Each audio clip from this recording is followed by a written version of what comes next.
चलिए आज हम लोग बात करते हैं टॉप 50 रूल्स में से एक इंपॉर्टेंट रूल जो हमारे एग्जाम के पॉइंट ऑफ व्यू से बहुत इंपॉर्टेंट है। अगर आप प्रीवियस ईयर क्वेश्चंस को सॉल्व कर रहे हैं और इस सीरीज को फॉलो कर रहे हैं तो आपको सभी को पता होगा कि इस सीरीज के अंदर हम उन्हीं रूल्स को डिस्कस कर रहे हैं ग्रामर के अंदर जिन रूल्स का ज्यादा आपके पेपर में इंपॉर्टेंस है और जिससे क्वेश्चंस आपके में ज्यादा समअप होते हैं। तो उसी सीरीज में से सबसे इंपॉर्टेंट टॉपिक में से आता है हमारे पास आ नंबर और द नंबर ऑफ का रूल।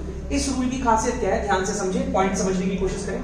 अगर किसी सेंटेंस की शुरुआत ए नंबर ऑफ से होती है और बगल में उसके ठीक प्लूरल नाउन चाहिए होती है आपको, और अगर नहीं है तो आपको प्लूरल नाउन लगानी पड़ती है और उसके ठीक बगल में आपको प्लूरल वर्ब का यूज करना होता है। प्लूरल वर्ब का सेंस ध्यान से रखें, वर्ब की जो फॉर्म आएगी वो प्लूरल फॉर्म में आएगी। यहां पे लिखा हुआ है द नंबर ऑफ की सेंटेंस की शुरुआत होती है और बगल में आपके प्लूरल नाउन आती है, तो ध्यान रखें इसके साथ में आपको सिंगुलर वर्ब का यूज करना पड़ता है। अगर आपको इसको विशेषता जानना है तो आप कमेंट में बताइएगा, तो मैं इसको और एक्सप्लेन करके आपको बताऊंगा कि आ नंबर के साथ प्लूरल वर्ब क्यों है और द नंबर के साथ सिंगुलर वर्ब क्यों है, वो आपको एक्सप्लेन किया जाएगा नेक्स्ट वीडियो में। अगर आप करते हैं, इसको पसंद करते हैं तो मैं जरूर इसको डिस्कस करूंगा, बट फिलहाल में एग्जाम में कैसे पूछे जा रहे हैं क्वेश्चन उसको समझने की कोशिश करते हैं। लिखा हुआ है a number of star is twinkling in the sky. Sentence आप देख रहे हैं, a number of star is twinkling in the sky। अगर आप देखें सेंटेंस की शुरुआत a number of से हो रही है और हमारे पास रूल कहता है कि बगल में हमें जो नाउन चाहिए वो कैसे चाहिए,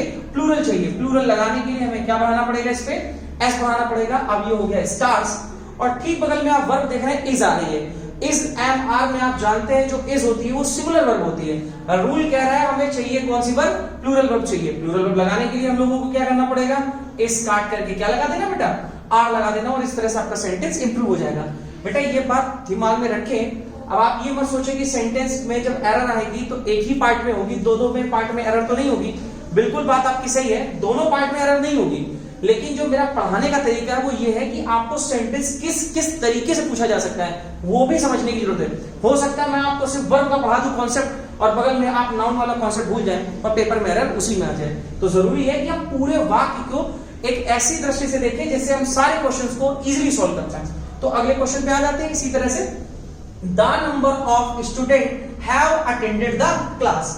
आप देख रहे हैं सेंटेंस की शुरुआत द नंबर ऑफ से हुई है, द नंबर ऑफ से सेंटेंस की शुरुआत है।